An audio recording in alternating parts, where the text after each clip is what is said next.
Bonjour. Quand on fait des cultures hydroponiques, il y a deux facteurs qui reviennent tout le temps et qui deviennent vraiment des sujets bateaux, c'est la conductivité et le pH.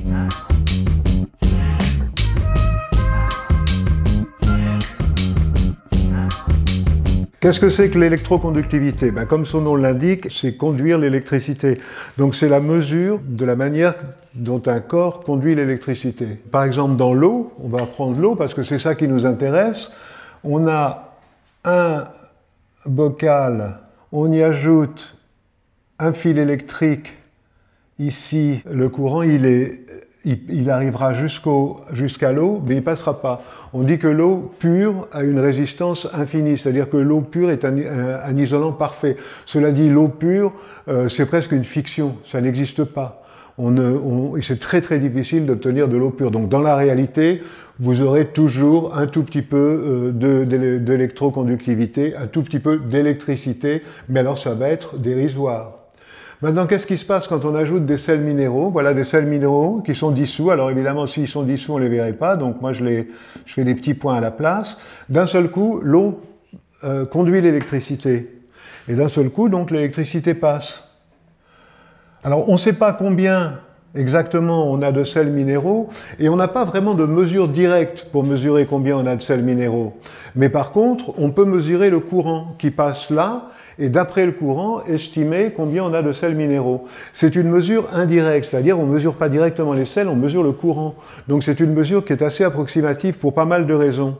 Il y a deux unités. Alors l'unité principale, c'est une unité qui s'appelle Siemens.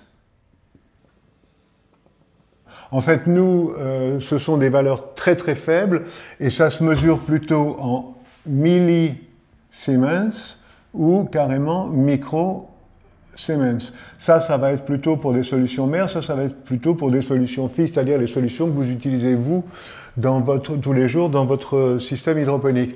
Après, il y a une autre mesure qui est très employée aux États-Unis, moins ici. C'est une mesure qui s'appelle TDS, Total Dissolved Salt. Le problème, c'est qu'il n'y a pas un vrai, entre guillemets, facteur de conversion sur lequel tout le monde est d'accord. Donc ça va être souvent 640. Ça peut être 670, et en fait, on multiplie la conductivité en Siemens par un de ces facteurs-là. Il y en a d'autres, hein. Il y a des gens qui utilisent 650, j'ai même vu des 680. Donc, je vous conseillerais d'utiliser des TDS, parce que ça va encore être plus confus que des micro-Siemens ou des milli-Siemens.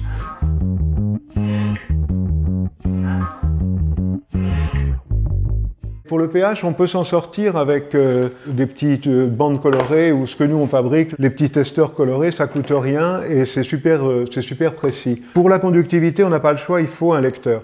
Bon, celui-là est un petit peu sophistiqué, mais il y a des petits lecteurs qui coûtent pas si cher que ça. Aujourd'hui, c'est devenu de plus en plus populaire. Voilà, donc ça c'est de l'eau du robinet, par exemple. Vous allez voir que l'eau du robinet, elle est jamais complètement à zéro. Ça va mettre un petit temps parce que la mesure se fait en fonction de la température. Là, on a 17,6 degrés et on a une conductivité de 0,247. Voilà, donc on est à 0,25. On va y rajouter, par exemple, 5 millilitres de cet engrais. Vous savez, notre classique Flora-Série qui maintenant est devenu Tripart. La conductivité va avoir augmenté et elle aura augmenté en fonction de la concentration du produit qu'on a mis dedans.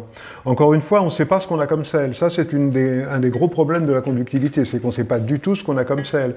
Ça pourrait être du sel de table qui nous sert strictement à rien pour les plantes, mais on aura toujours une conductivité, mais on ne saura toujours pas ce qu'on a dedans. Et en plus, certains ions donnent plus d'électricité que d'autres, donc c'est pas toujours très très précis.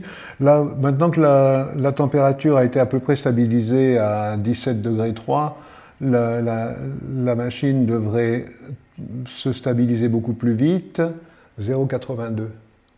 On a monté la conductivité de 0,57 quand on est parti donc de l'eau qui n'était pas pure. Voilà.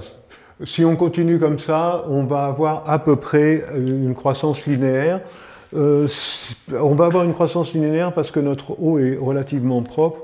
Dans des eaux un petit peu plus complexes, dans des eaux où il y a pas mal de carbonés ou des choses comme ça peut être complètement différent et il peut y avoir des interférences qui se font entre les sels qui font que même s'ils sont dissous, ils gardent une affinité les uns pour les autres, ils ne vont pas marquer autant sur le lecteur et du coup vous n'allez pas avoir quelque chose de linéaire. Mais bon, dans ce cas-là, je pense qu'avec cette eau-là, on aurait quelque chose de linéaire.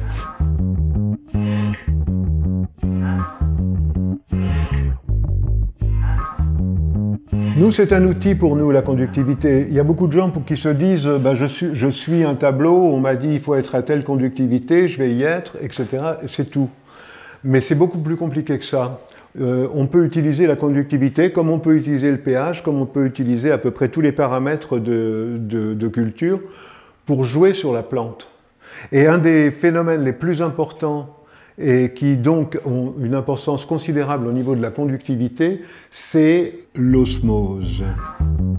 On a un deuxième récipient là, qui est plus grand, dans lequel il y a celui-là. Et l'eau est relativement à peu près en équilibre. Elle n'est pas tout à fait en équilibre d'ailleurs, mais bon, pour le dessin, on va dire qu'elle est en équilibre. On a un récipient dans un récipient, et ça, c'est une membrane semi-poreuse. C'est une vraie membrane, ça garde les choses séparées, mais c'est semi-poreux, donc des sels des soupes peuvent passer à travers. Okay ? Qu'est-ce qui se passe? Là, on a un certain nombre de sels. On a aussi un certain nombre de sels ici, autour. Si vous imaginez que ça, c'est une racine, on va en faire une racine. Là, le contenu de sels minéraux dans la racine est supérieur, on va le mettre largement supérieur à ceux qui sont autour, et donc l'eau va avoir tendance à passer de là, et de là d'ailleurs en l'occurrence, vers là. Elle va aller là où il y a le plus de sel, c'est-à-dire où il y a le plus de sel, c'est-à-dire où il y a le moins d'eau. Qu'est-ce qui se passe si j'ai 20 ions dissous, on va dire, dans ma racine, et seulement 7 autour, dans la solution nutritive? Bah, forcément, l'eau va aller de là vers là. Donc ça va faciliter pour la racine l'accès à l'eau, et ça va permettre par entraînement, ce n'est pas le cas de tous les ions, mais ça va permettre par entraînement de faire rentrer pas mal d'ions. Il va y avoir vraiment une diffusion de l'eau de là vers la racine. Maintenant, si je me rapproche un petit peu et que au lieu de 7, 8, j'en suis 3 et 3, 6 et 2, 8, j'en ai 10, 12, bah, ça sera toujours dans la même direction. Le courant va se ralentir. Et qu'est-ce qui se passe si je dépasse, si je suis là, je les compte plus, mais j'en ai plus que, manifestement, j'en ai plus qu'à côté.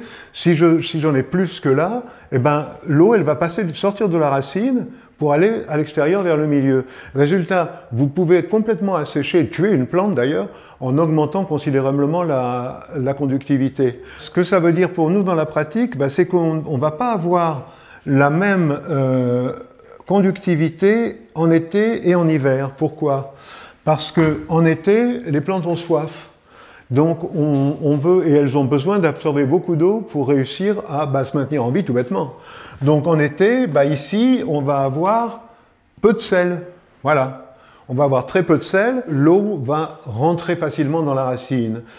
Est-ce que c'est gênant au niveau de la nourriture? Pas vraiment, parce que ce courant va favoriser les ions ici, qui vont à rentrer dans la racine, ce qui fait que même si il y en a moins en solution, ben, il y en aura toujours assez pour la plante. Donc l'été, si normalement, par exemple, on va parler de tomates, si en hiver je peux être à une conductivité de 2,4 pour des tomates, en été je serai à 1,6. Et l'hiver on inverse le phénomène. Mais comme il y a beaucoup moins d'appels d'eau, il y a beaucoup moins de demandes en eau, il y a beaucoup moins de circulation, et donc on peut se permettre là de remettre pas mal d'ions, il faut quand même pas en mettre plus, il faut quand même qu'il y en ait toujours plus ici. On peut se permettre de remettre pas mal d'ions, il y aura moins de courant, le courant va être beaucoup plus faible, mais la plante aura à sa disposition tous les ions dont elle aura besoin, et elle ne souffrira pas de stress hydrique, parce que là-haut, en haut, ici, là où l'eau s'évapore, il y a beaucoup moins de demandes. La demande, elle est énorme. Là, on était une tomate, encore une fois, pour revenir sur une tomate, elle peut boire 5 litres dans la journée, même plus, hein, par des grosses chaleurs. En hiver, bon, déjà, il n'y a pas de tomate en hiver, mais par temps froid, en automne ou quelque chose comme ça, de 5 à 7 litres, on va passer à 3 litres. Donc, nous, il faut qu'on joue avec cette conductivité pour l'adapter à la saison. C'est super important. Ça, c'est quelque chose que beaucoup de gens ne font pas. Nous, on donne des tableaux d'application. Ces tableaux d'application, c'est une base, c'est une idée de la bande dans laquelle ça peut marcher. Mais après, c'est à vous derrière d'adapter ces chiffres qu'on vous donne à votre culture, d'abord en fonction de la saison, mais aussi en fonction de votre plante. Il faut les regarder, vos plantes, et voir. Souvent, vous voyez bien ce qu'elles vous disent. Si elles ont soif, ça se voit. Et si elles ont faim, ça se voit aussi. Seulement, quand ça se voit, ça commence à être un petit peu tard. Et en général, il faut s'en occuper avant. Donc ça, c'est un paramètre super important de la conductivité. C'en est un, il y en a d'autres. Ce principe d'osmose, c'est ce qui fait vraiment marcher la machine. Et c'est ce qui fait qu'une plante se nourrit, ce qui fait qu'une plante boit, prend de l'eau. Hein. Donc ça, c'est super important et il faut jouer avec en fonction des saisons. Alors même si vous êtes en culture d'intérieur, il y a des moments où il fait plus froid que d'autres. Donc adapter à la température. Vous pouvez vous permettre des conductivités très basses l'été sans pour autant mettre en danger vos plantes ou les mal nourrir. Par contre, l'hiver, il ne faut pas descendre trop bas. L'hiver, il faut que les conductivités soient relativement élevées, au contraire.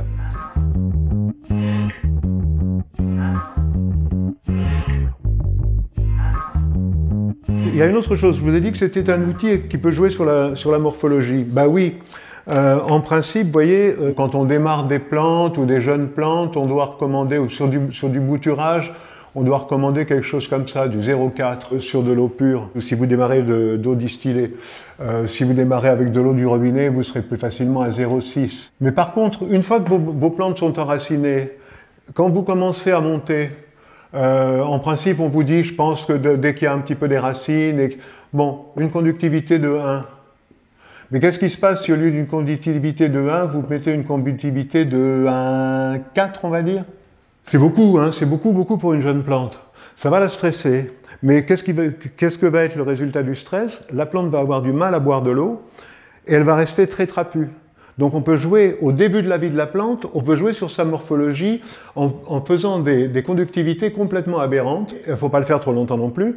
Mais par exemple, quand vous n'avez pas beaucoup d'espace vertical ou vous voulez garder des petites plantes bien trapues, bien tassées, eh ben, on peut se permettre de passer directement allez, on va dire de 0,6 à... Il faut y aller doucement, à 1,4, bien avant le moment où ça aurait été nécessaire, d'après les tableaux et d'après ce que tout le monde conseille.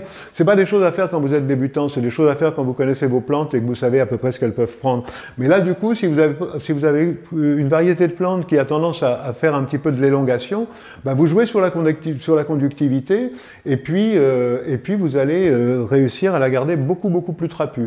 Ça, c'est une des manières de la garder trapue. La deuxième, c'est de jouer sur la nutrition. C'est un autre sujet, on en reparlera une autre fois. Pendant la suite de votre culture, là, vous êtes passé à travers la première phase.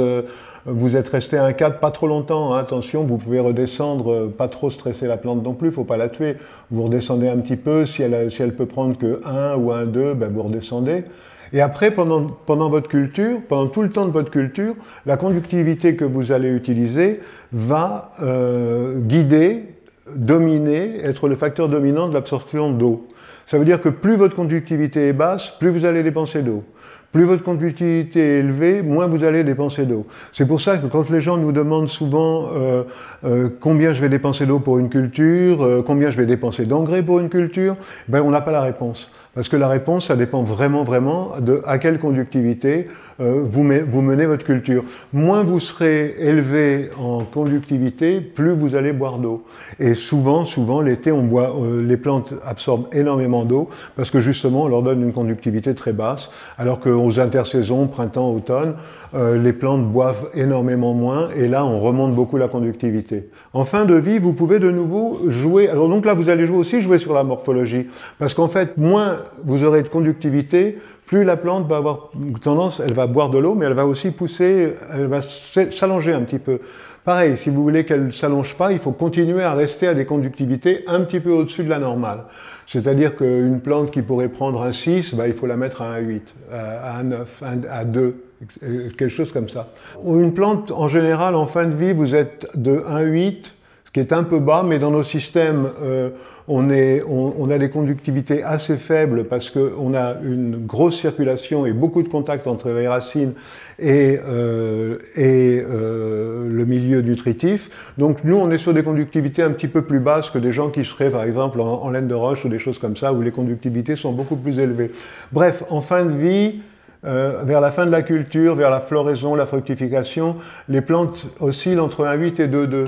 Si, à ce moment-là, vous utilisez un produit tel que, par exemple, notre ancien Ripen, qui s'appelle aujourd'hui Final Part, et qui donne à la plante tout ce qu'il lui faut pour nourrir sa floraison et sa fructification, et si vous l'utilisez pour remonter la conductivité, au lieu d'être à 2,2, vous allez à 2,6, vous allez à 2,8, en faisant attention quand même à ne pas la tuer tout de suite. Donc, non seulement vous remontez votre conductivité, mais vous lui donnez exactement ce dont elle a besoin pour finir sa vie. Et le fait que vous fassiez ça, ça va lui représenter un stress. Et ce stress va l'aider à faire plus de métabolites secondaires, c'est-à-dire plus de parfums, plus de goût, plus de vitamines, plus de sels minéraux, pas plus de sels minéraux, pardon, plus de vitamines. Quels que soient les principes secondaires, si c'est des plantes médicinales, elles auront plus de principes actifs si vous avez ce processus à la fin. Après, ça va vous donner aussi des plantes qui sont plus faciles à sécher, qui ont un rapport poids frais, poids sec, qui sera un petit peu plus intéressant, c'est à peu près 20%, hein. Poids sec, poids frais, c'est aux alentours, c'est entre 20 et 25%. Mais là, vous allez descendre à 25% et peut-être même un petit peu au-dessus. Voilà en gros à peu près ce qu'on peut dire sur la conductivité, mais pour résumer, sachez que c'est un outil. C'est pas juste quelque chose qu'on regarde et qu'on suit le tableau pour voir comment c'est marqué dessus et puis qu'on fait la même chose. On peut l'utiliser comme un outil. On peut l'utiliser pour changer la morphologie de la plante. On peut l'utiliser pour améliorer le rendement de la plante à la fin de sa vie. On peut l'utiliser pour garder la plante très trapue au début de sa vie. Et on peut contrôler, et ça c'est important aussi, la consommation d'eau.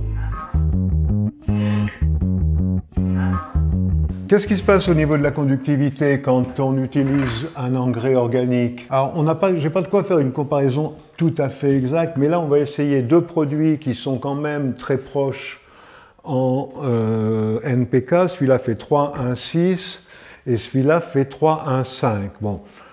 Sachant que c'est un minimum garanti et que je suis certainement plus proche de 6 que de 5 dans cette bouteille. On prend une eau de base, une eau de robinet, on mesure la conductivité. On peut dire qu'on est à 0,24, hein, en gros. Voilà, on est à 0,24. Ça va être le démarrage. On va mettre 6 ml, disons, de ce produit qui est le plus proche en NPK du produit organique.